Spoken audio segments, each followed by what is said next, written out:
some Bitcoin stuff, and then we'll do Monero, followed by ETH, because we haven't really talked about that in a little while, and then we'll do Darrow, and then we'll hand it off to Mr. A, and he'll do some talking about some other altcoins and maybe clarifying our position on some of the alts. But first, I just wanted to touch on a couple, not necessarily big news stories, but just kind of points of interest. And last night I was on a Twitter space and I heard Sam Bankman-Fried, who's the founder and CEO of FTX Exchange, and Tom Brady was on this call, and they were talking, and it was interesting because Tom Brady and his wife Giselle just took a big stake in the company, and that along with Tom with the laser eyes, and he's done some memes recently with Bitcoin. So Tom's in the game. He on the spaces last night. He said that he's been in kind of involved in crypto one way or another for 4 or 5 years. So it's not his first rodeo. He's been through a cycle.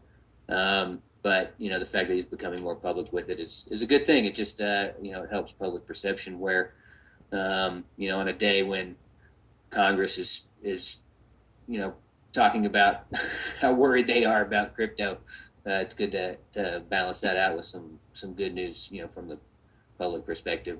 And then also NCR and NYDIG, they have entered into a deal to provide 650 banks with the ability to offer Bitcoin and cryptocurrency purchases. And I think this probably also could lead to, debit, credit cards, that kind of thing, maybe even integrating ATMs, traditional ATMs with Bitcoin and crypto ATMs, which could be a very interesting development. But this kind of stuff takes a while to develop and play out. And so, I don't expect to see any major bullish effects from this, even this cycle, but for future cycles, this kind of stuff is incredibly bullish. And so, and it just kind of makes me think that, or hope at least, that the next bear market won't be quite as drastic at least to the downside. I think timing wise, we're still in this 4-year cycle, but as opposed to an 80-85% drawdown, maybe this time we could hope for a 70-75% drawdown due to things like this, I think, and infrastructure being built and more bigger players coming online. But all right, so let me flip here to BTC, and we'll get the BTC charts going. I want to do all the time frames again, and then I'll bring Mr. A in just to make some comments about BTC before we move on to alts for both of us. So once these load here, so yesterday we were moving higher and things looked bullish, and sentiment was getting a little euphoric on the forums and boards and social media channels, and the technicals just still don't support sustained bullish activity. And so, right at this key resistance line, we hit a brick wall, and now we've been pulling back ever since. Broke back below the 100 SMA, and are now trying to find support at the falling 50. But because it's falling, this slope continue, and if that breaks, we're probably going back to 31 to 32 area, which is also going to be your OTE in here on a short-term basis, your optimal trade entry long. And so 30, below, we have the below 33, I think, is the buy, but 31, 32 is probably the sweet spot, just to kind of continue this, what really is starting to look like accumulation down in this area. Sure, there's still a possibility of a breakdown, which we'll look at next, but things don't look that bad, even though, I expect price to head lower into the end of the week, and then we get some relief weekend, like has been customary.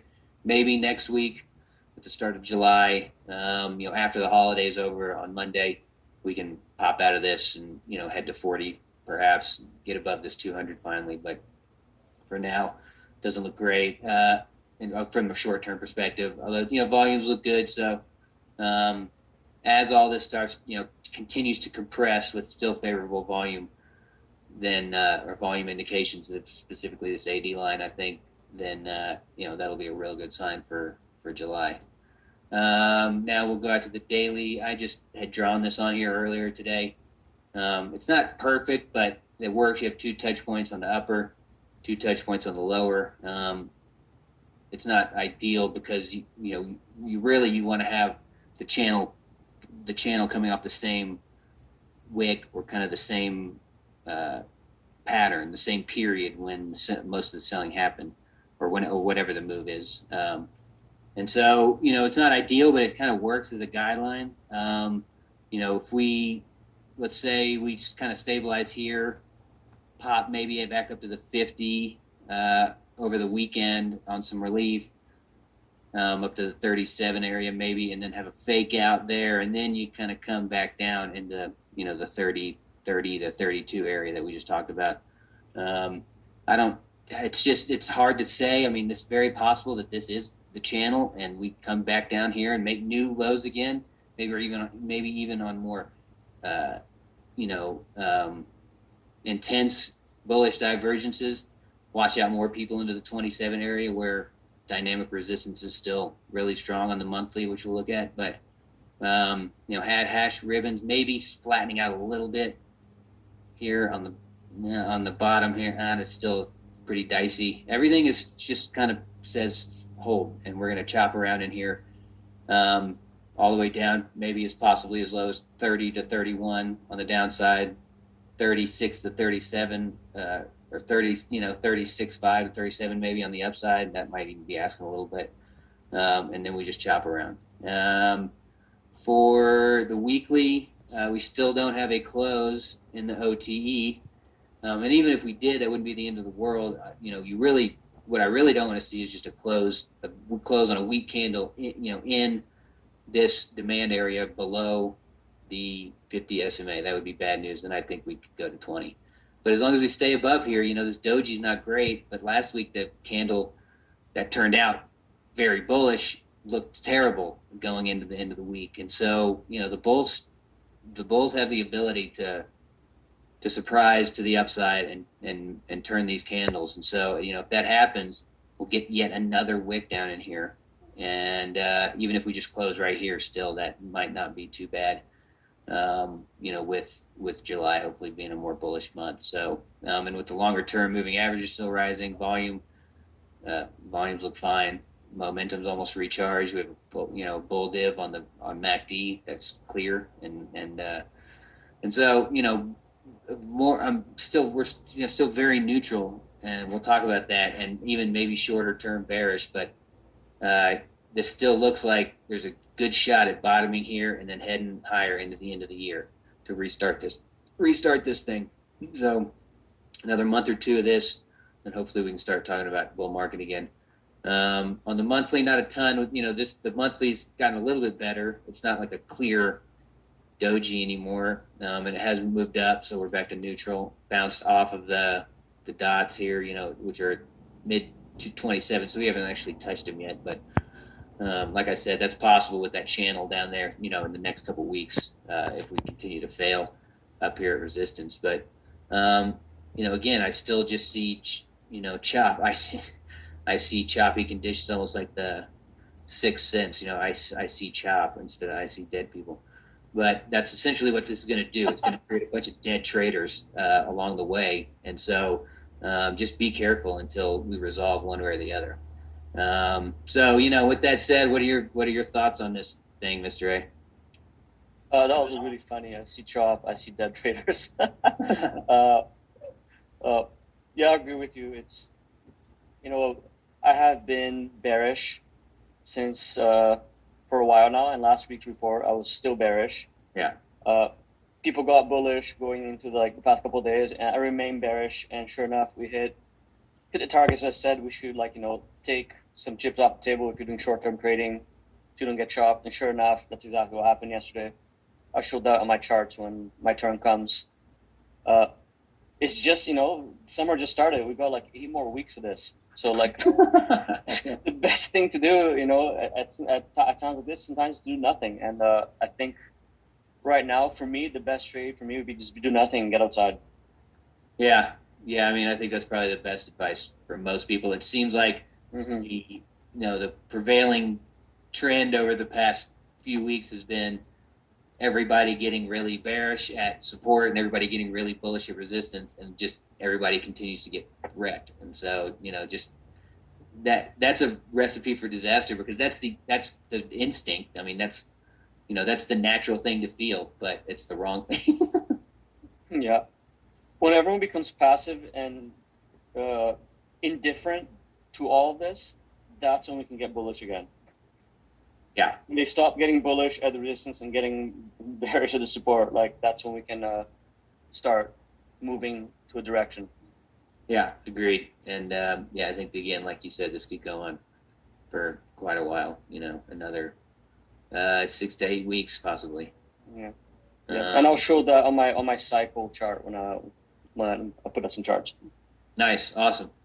Mhm. Cool, sounds good. Yeah, I mean, we'll get some more detail when Mr. A throws his charts up there, and then we can, kind of synergize those two. But we're on the same page. Just preserve capital in this time and this right now. If nothing else, accumulate if you can on dips into key areas. But if not, then just hold and go outside, and then come back in September, October, and my guess is we're probably well above 40K by October, November. So just don't kill yourself in the summer and then miss the big move at the end of the year. Yeah. I mean, that's a reminder for everyone that the investment principle behind Bitcoin has not changed. So yeah, if you bought and you're holding, keep holding. Don't try to get chopped up in this environment just to make an extra 1 to 2% of your Bitcoin, and then possibly lose a lot more than that. It's just not worth it. Yeah, I mean, the narrative, in fact, has never been stronger. I mean, I was bullish on Bitcoin, 3, 4, 5 years ago when the Fed was tightening, and shit, if I was bullish then, I mean, now, how can you not be bullish now? So Exactly. the environment and just the tech and onboarding, and I mean, there's a lot of positives, but this we just got to get through this summer, and price action just not very favorable unless you're running like market maker bots, on FTX or something, in which case you're probably not watching this right now. So. Those are the only winners of the chop. Yeah, right. Those are the only guys that win, and those are the guys that know a lot more about markets than pretty much anybody. So that's kind of where the boat you got to be in to trade these conditions. Just preserve capital. I think that's the best thing. But so XMR, not a lot to talk about. This is, I want to be bullish on this, but this looks eerily similar to what we looked at. It was BCH earlier in the year, which did this kind of large symmetrical triangle pennant kind of formation with tons of confluence, like right at the bottom here, and it was like, oh, this thing's got a rip, and it broke down. Same thing with ETH. Last month or earlier this month, last month when it was on the verge of breaking down, there was just a ton of support, similar kind of setup, and then boom, it went lower than we thought. So I'm kind of expecting this triangle to break here, and we go test the 200 here, and maybe even this lower band of support where the OTE and the upper demand area are, in the mid 0.005s. Great buying opportunity there. I think a lot of people, if this triangle breaks, they're going to think we're going much lower below these lows, which is possible, but I doubt it, just because momentum on both sides of the market has slowed so much. I don't think there's enough juice for either bulls or bears to do that much damage. And so false breakdown into the fives, and then maybe rip back up into where these are going to meet in the confluence area in the mid sixes for a trade, and then we keep chopping for the summer. But I just feel it just feels eerily similar. Maybe we bounce here and do go to the top of the triangle, and we can hit our bullish targets, and then kind of sit tight for the summer until we get some directionality.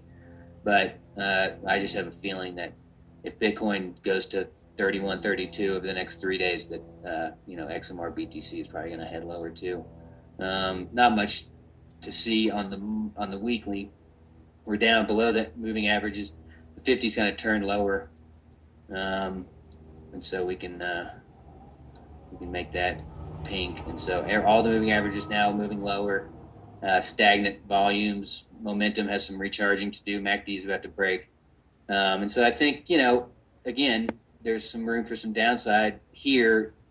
I'd say there's this lower line, the green line here of support, and then also at the top of these wicks, you could have a band right there, which is kind of in the low to mid 5s, which is where I think. Okay, hope that gives you a little in-depth knowledge there of the. It helped me a little bit. Well, the previous updates were similar. I made a quick 9% on Bitcoin the last week. I'm not going to talk about the dumb things I've done in the past, but I did it by being bearish. Anyways, a great time to enter the privacy coins as well. Cheers.